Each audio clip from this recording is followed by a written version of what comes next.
what went on during those years is nearly unbelievable. Middle-class children were raped, sexually assaulted, sodomized, and repeatedly forced to perform erotic acts with each other.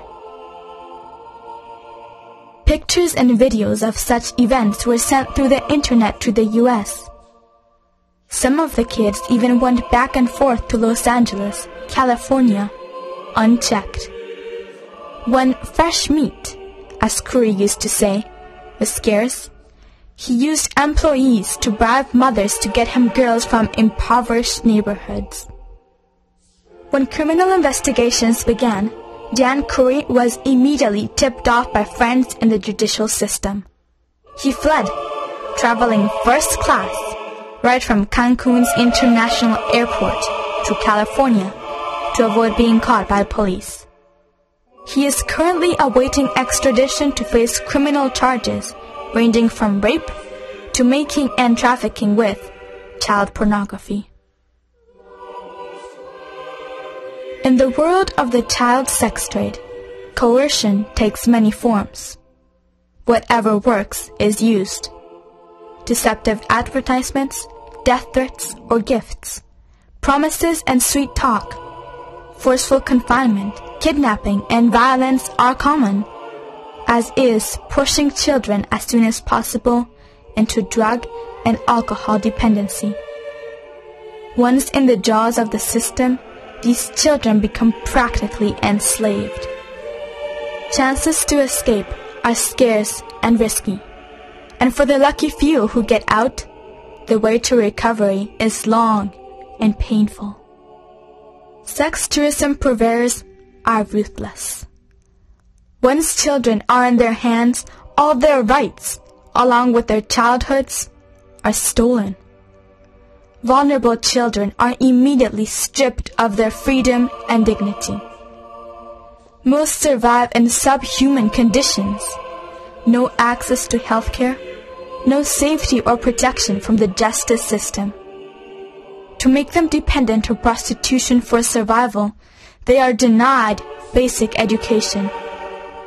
Whatever money they make is often administered or held by pimps and brothel owners as a means of control. Any earnings left often disappear in a cloud of smoke. Personal documents, such as birth certificates and other IDs, are confiscated to restrict movement and erase identity. Unexplained deaths of children in the sex trade are often unsolved, but they serve as clear warnings to those who would dare break the rules or snitch to the authorities. In this scenario, children become commodities, nameless machine-like providers of pleasure on demand. They are captives on their own land, held by unseen chains of fear and pain, mere instruments to make the pervert tourist happy and fatten their owners' wallets with the green cash of shameless greed.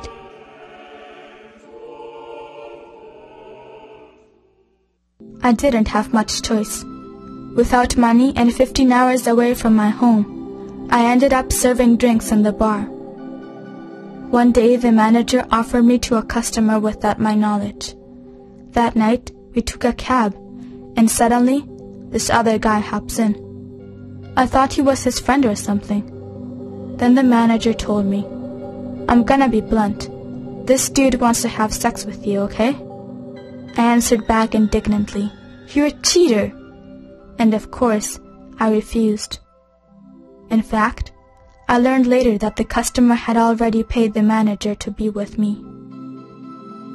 Being alone inside the cab with 3 males, the pressure on Jenny mounted. They tried to talk me into doing it. They even told me about the great tip I was going to get.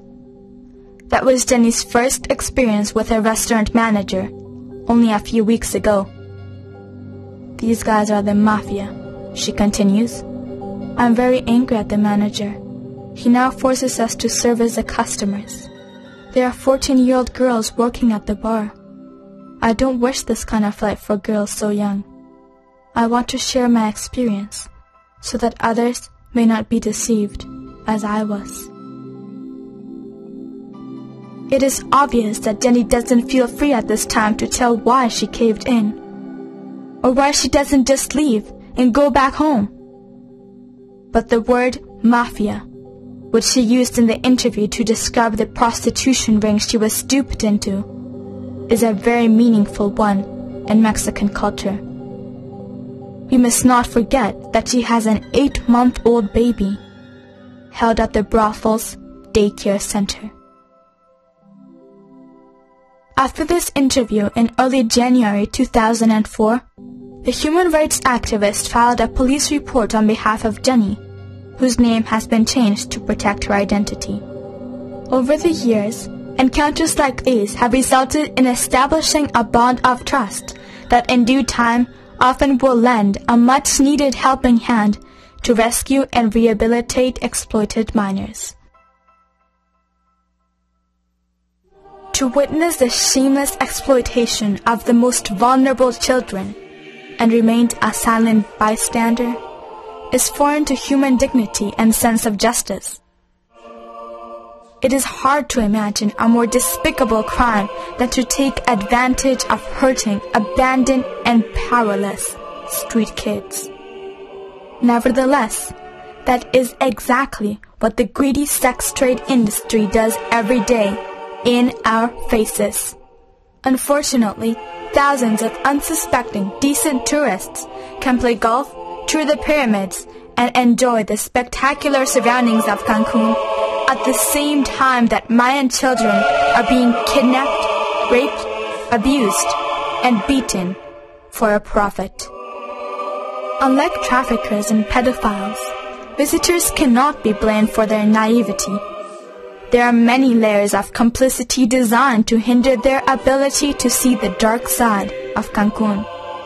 When corrupt politicians, money-hungry travel agencies, insensitive lawmakers, and self-serving local businessmen join efforts to protect, at all costs, the public image of this city, the myth of a paradise like Cancun, inhabited only by friendly native people, is perpetuated.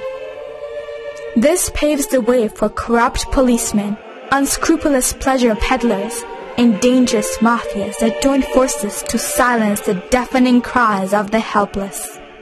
Silence, coerced from the inside and enforced from the outside. Silence is always the ideal accomplice to perpetrate an ongoing human catastrophe.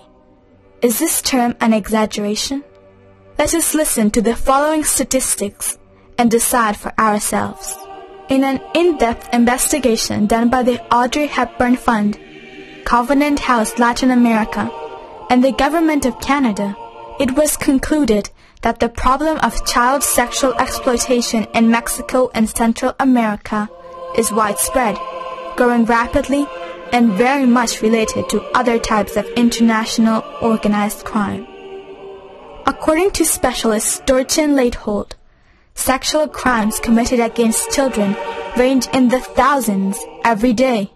Common sequels to these terrifying experiences include deep psychological damage, depression, suicide, and widespread dissemination of STDs such as AIDS. Severe trauma like physical damage to children's genitalia, uterine rupture, for example, is also frequent. In a case study done in the vicinity of Cancun, 100 minors who had been sexually exploited were interviewed. More than 50% of them had suicidal tendencies. According to the latest reports by international human rights organizations, 135,000 children have been abducted, kidnapped, or have disappeared in Mexico during the last 3 years. Experts are concerned that a sizable portion of those missing are already being exploited and sold in sex and pornography-related business, inside and outside the country.